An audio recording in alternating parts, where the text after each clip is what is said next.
What is up, guys? So the CW released what is, I'm guessing, the final trailer for Crisis on Infinite Earths, considering the last two parts of the crossover are coming out 3 days after this trailer is released, and I'm also guessing 3 days after I'm posting this video as well. And there's no way, I mean, there's a way, but I doubt they're going to release any trailers in these 3 days, and if they do, it'll be very minor, small trailers. This is the final big one, so with that in mind, let's watch the trailer, and then I'll break it down.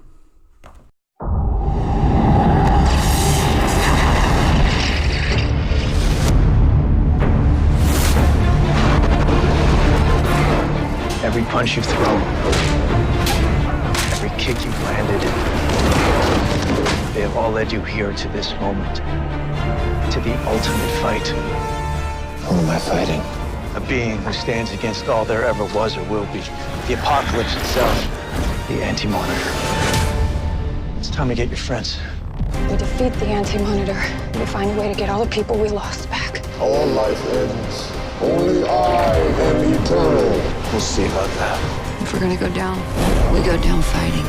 Let's do this.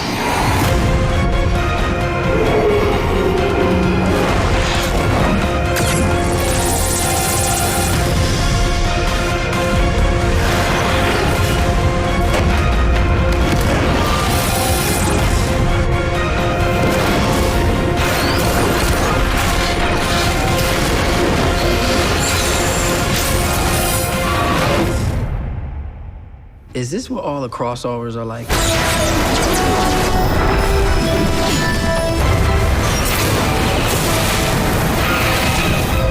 Not exactly.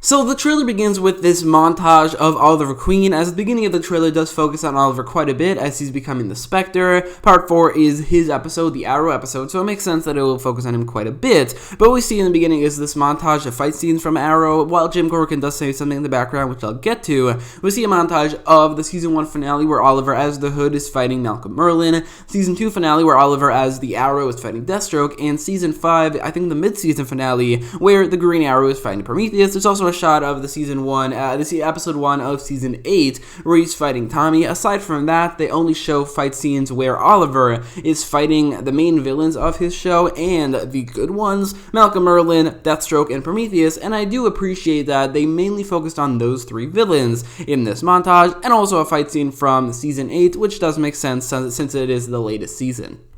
But as we're seeing this montage, we do hear Jim Corrigan in the background. Jim says to Oliver, every punch you've thrown, every kick you've landed, it's all led you here to this moment. And he goes on to say more, which I'll get to later, like a little bit later really, but first I want to talk about that. First of all, I didn't expect to see this much more of Jim Corrigan. Honestly, from his appearance in episode 3, I thought that's going to be the finale of his character. I thought that's going to be all we see, because what else is there? I mean, he transferred his Spectre powers to Oliver, and now Oliver is the Spectre. But I do think that there is a little bit more to him, not only because he could teach Oliver not only what he needs to do, but also how to do it, but also they could maybe explain why Jim Corrigan is unable to defeat the Anti-Monitor or unable to fight him while Oliver is, because like in the comics, Jim Corrigan as the Spectre, I've said this so many times, but he was probably the most instrumental, or one of the most instrumental fighters against the Anti-Monitor. However, here, while he certainly has the power to do so, it seems like he maybe doesn't have the conviction, or maybe he is not as good as the Spectre as Oliver would be. Honestly, I'm not sure, but I hope they explain why Jim needs to give his powers to Oliver and why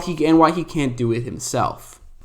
He goes on to say that it's all led him here to the ultimate fight, as we see him on the top of this mountain, and the Paragons are looking at him. Now, from the shot from previous trailers, what I thought it was them looking up and seeing a giant Spectre fighting a giant Anti-Monitor, but it does seem like, at least the way they edited it, makes it seem like that they're not looking at a giant Spectre, they're just looking at the Spectre, and they're seeing him for the first time, or at least the rest of the 6 Paragons are. Barry, as we see in previous trailers, it seems like met Oliver in the Speed Force, but this is the first time he's seeing him as the Spectre in real life.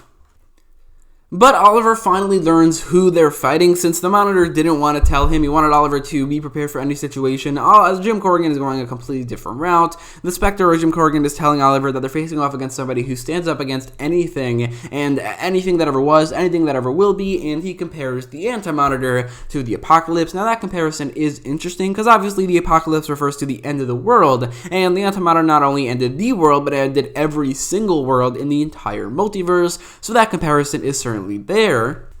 But there's another element to that comparison that I feel like might be like a tongue-in-cheek reference to the Marvel character Apocalypse, since when the Anti-Monitor was revealed, his design was revealed for the first time outside of the concept art, people compared him to Thanos, because he is the Thanos of the Arrowverse. He's basically like the low-budget Thanos, basically, but then also people compared it to the Apocalypse in X-Men Apocalypse, which is a little bit more of a similar comparison. I think the Anti-Monitor does look a lot more like Apocalypse because of the prosthetic makeup they wear on their heads. This is fine for the TV show because it's a low-budget TV show for the most part, or the CW doesn't really have a very big budget, so this, they probably made it look the best they could possibly make it look without just mowing through their budget. But in X-Men Apocalypse, they had a pretty big budget. They probably had no excuse to make Apocalypse look as bad as he did, and also he looks worse than the Anti-Monitor does here, so I do think that comparison is there, but the Anti-Monitor is absolutely better in every way, though.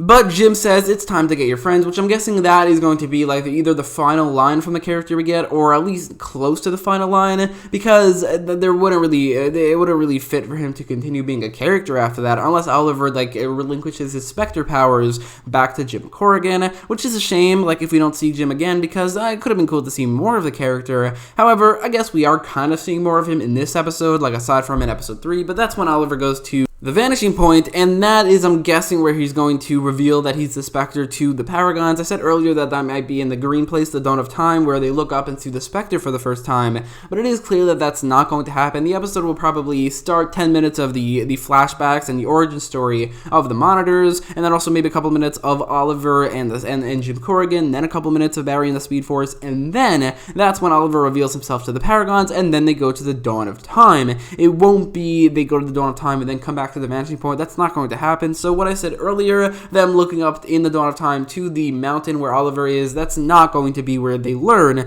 that he's the Spectre. It's probably going to be here, while still it's not Barry, it's the rest of them that learn he's the Spectre. Barry will learn it when he's in the Speed Force.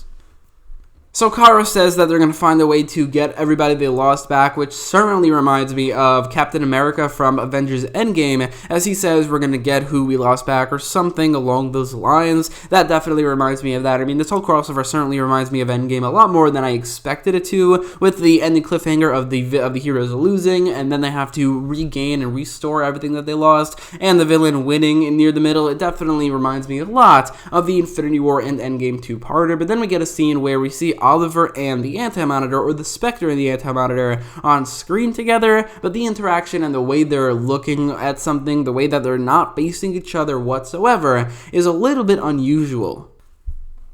I mean, they're just standing there looking at something. It is possible that what they're looking at is the heroes and the Paragons really succeeding in going back in time, or I mean, they're already in the Dawn of Time, but maybe succeeding in restoring the multiverse, and they can't do anything about it, or Oliver obviously doesn't want to, but the Anti-Monitor can't do anything about it. He could just wait until he can just restore the multiverse again, this time destroying the Paragons as well. And that's why they're not fighting, because the Anti-Monitor can't do anything. Oliver doesn't want to do anything, so they're just looking at maybe the multiverse being restored. Another possibility, and this will be so disappointing, is that Oliver and the Anti-Monitor can't touch each other. They can't hurt each other for some reason or another. That would be disappointing, because I really want to see a fight between the Anti-Monitor and the Spectre, where they're big, all the Paragons are like small in comparison, like this comic right here, this comic cover from Crisis on Infinite Earths. That would be so cool to see, but based off of the shot, it's either that they're looking at the multiverse being restored and they can't do anything, or they can't touch each other, and all they can do is talk, argue, and things like that, which definitely would be very, very disappointing. But I don't really know 100% what the answer is. It does seem a little bit unusual that not only are they not fighting, but they're looking in the same direction, and the way it is, I think the way it's shot makes it look like they're on the same side, but what they're saying and who Oliver is, it's clear that they're not. And we actually get to see the team-up shot of the Crisis, and I do have a lot of comments here. The first thing I noticed is Martian Manhunter. Looking at the set photos, and this is certainly the team-up shot we saw in the set photos, I thought that maybe they'd be adding the CGI afterwards. I mean, obviously, he wouldn't look like Martian Manhunter during the set photos, because that would be impossible. But you have the costume, why not just add the CGI on the face? And it doesn't seem like they did, because the crossover is coming out in 3 days. This episode is coming out in 3 days. So either they're using old footage where they didn't put up the CGI yet, or they're not even bothering with the CGI, and this is what the Martian Manhunter will look like. It is a step up from the Martian Manhunter just wearing his just black clothing and not the costume, but he doesn't have the Martian form. The face, his Martian face isn't there, which is so weird. It doesn't make sense, and I'm counting it as a plot hole. But also, I mean, how expensive could it possibly be to just make his face green? You don't even have to make him move his mouth. This is something that I think that could have been easy to do. He's telepathic. He could have just talked with his mind. He doesn't need to move his mouth, which I'm guessing is very expensive. So it bothers me so much that we see Martian Manhunter. We get to see Martian Manhunter on screen with the Justice League basically for the first time ever, and he's not in his Martian form. It's so annoying and ridiculous and a plot hole. In terms of the actual team-up shot, it certainly is cool enough, but it is also a little bit underwhelming, not only because Oliver isn't there, unless he is and they're adding him in like post or like After Effects or something like that, but also because it's kind of similar to the likes of the Crisis on Earth X team-up shot, where instead of the invasion one where Oliver's in the front and then you have all the other heroes in back of him and all placed in, I think, a well-put place, this one is just they're all in the same row walking, which I don't think is as cool. Also, the fact that Superman is all the way on the right, being treated again as a second-class hero. Like in the team-up shot, you got White Canary and Supergirl, Flash and Martian Manhunter, Spartan and Alex Danvers, Dreamer and Batwoman, and then Wild Dog and Superman, which is really weird, really unusual. I also think that Martian Manhunter and Flash aren't equal. Obviously, I think Flash here should be right in the middle, but Wild Dog and Superman, I mean, come on. In most Justice League team-up shots, Superman would be right in the middle, and they could have just done that, and it really, again, bothers me, like the Martian Manhunter one, that they just didn't do that. Other than those things, and yeah, I do think this is kind of an underwhelming final team-up shot, unless, again, there's more where they add certain characters in with CGI, like Oliver, and maybe they fix Martian Manhunter's head. Other than that, it's kind of underwhelming for the final team-up shot of Crisis on Infinite Earths. So a couple seconds later, we see a shot of Lex Luthor shooting a beam at Supergirl. It might be Superman, I can't really tell, but it is most likely Supergirl, and she is heat visioning back at him as they're fighting. This might be like a misunderstanding. It might be right in the beginning where Lex Luthor just switched himself with the Earth 96 version of Superman, and now they're shooting at each other because Supergirl thinks that Lex Luthor is not here to help, or maybe he is betraying the Paragons later in the episode. Honestly, like I said, I can't really tell this is Supergirl, Superman, but I really hope it is Superman because we've never seen those characters interact, and it would be really, really cool to see that. So we see a couple shots of the final fight where the Justice League, these 10 heroes, are facing off against the Shadow Demons as well as the Anti-Monitor, but we also see a shot, for some odd reason, of Sarah's dead body from Arrow Season 3 episode, I think it was 2, obviously way before she was brought back to life, which is really weird just to slip that in there, and it needs to mean something. It might be foreshadowing for Sarah dying yet again, but it was said that Season 5 of Legend of Tomorrow is taking place after this, and she's not going anywhere, so she is obviously not going to die. It might be a reference to her being the Paragon of Destiny and that connecting to her dying over and over again and keep on coming back to life. She only technically came back to life one time, but she kept on, like, people thought she died. First, everyone thought she died when she went on the gambit with Oliver, then Oliver thought she died yet again for the second time, and then she did die, and then she was brought back to life, and then a couple other times in Legends of Tomorrow where she died and was brought back. It's crazy, and maybe they're making that a thing. Like, it kept on happening. It became basically a joke, but maybe in the Crisis they can make it something that actually meant something, and that connects to her being the Paragon of Destiny. Otherwise, it's really unusual to just slip in this shot from Arrow Season 3 Episode 2 of Sarah's dead body, and for it to mean absolutely nothing in the next two parts. So we see a couple more shots of the final battle, or at least what I think is the final battle, and one thing we see is Spartan just shooting the Shadow Demons with a gun, and I gotta say, if that works, then you could just bring in the US military, any police officer, and they could probably help out just as much, if not a lot more, than Spartan if a gun takes out the Shadow Demons. But one thing we see is that since Spartan is using a gun in this battle, he still doesn't have a Green Lantern ring, and if he does, then maybe they're gonna put it in after. But I feel like they wouldn't do that. Now, whether or not he's gonna get a Green Lantern ring, I don't know. I feel like maybe Warner Brothers wouldn't allow them to do so, and only lets them do the build up to him becoming Green Lantern and the hints. But otherwise, I mean, there's two options here: either he gets a Green Lantern ring, or all this setup becomes completely ridiculous, and that already makes the episodes of Crisis disappointing for John Diggle's storyline. Or another option is that he doesn't get the Green Lantern ring just to save budget money, because Green Lantern's powers is maybe the most expensive powers of any superhero in the Justice League. They're saving it to the last minute. In the very last minute of the crossover, a Green Lantern ring will fly onto his ring, and then he'll be able to take out a whole army of Shadow Demons by himself pretty easily, because otherwise it's either that or he's never going to get the Green Lantern ring at all, which, because of the setup, which they didn't necessarily need to do if they knew they can't use it, that will already make this disappointing for John Diggle and basically as a whole. So there's a scene of Wild Dog asking if this is what all the crossovers are like, which is weird because he was in the Invasion crossover for a little bit, but then he was in the Crisis on Earth X crossover for a good amount in the ending. It might be something or other, but it then cuts right away to a shot that's seemingly from Elseworlds of Oliver shooting the cosmic arrow at the Book of Destiny and destroying it. However, it's not from Elseworlds. Oliver clearly has a different haircut. He has more hair, as in Elseworlds he was clean shaven, or he had a buzz cut or whatever, and he didn't have very much hair like in the entirety of season 7 after the prison storyline, or in the prison storyline as well, but then he also had a beard. But here he has a beard, just not as long, but he also has more hair. So the question is this a remake? Are they remaking the Elseworlds crossover? And I think they might be doing that in this one shot, and I think that also might connect to what Wild Dog is saying.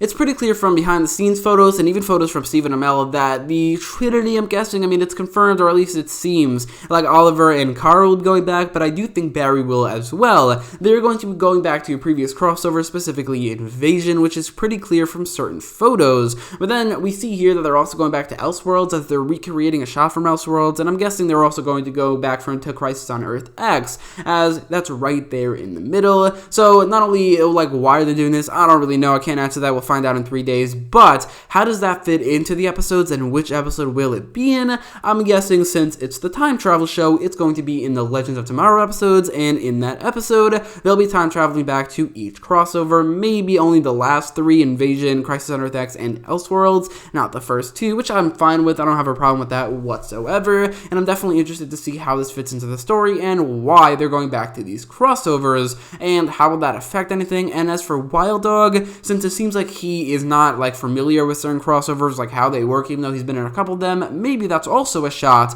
or a scene from the Invasion time period. Right after we see that shot from Elseworlds, we see a shot that is also from a previous episode, a lot more recently, and that is the second episode of Season 6 of The Flash, as in that episode, Barry saw the future and saw himself running through the Speed Force and stopping the Crisis as he dies. However, it seems like while the 90s version of The Flash did that instead of him, we might be seeing the Earth 1 version do that as well, and in this very shot, 1 minute and 14 seconds into the crossover, into the trailer, we see this shot of Barry running through the Speed Force in the exact same way he did in that very episode as he saw the future. So it is still possible that Barry will be running in through the Speed Force and dying as he saves the multiverse, even though the Earth 90 version of Barry did it as well. So that's basically it for this trailer breakdown, as I don't really have anything else to go over, but let me know your thoughts about everything I talked about in the comments down below, and if you like this video, make sure to leave a like, share, and subscribe, and thanks for watching.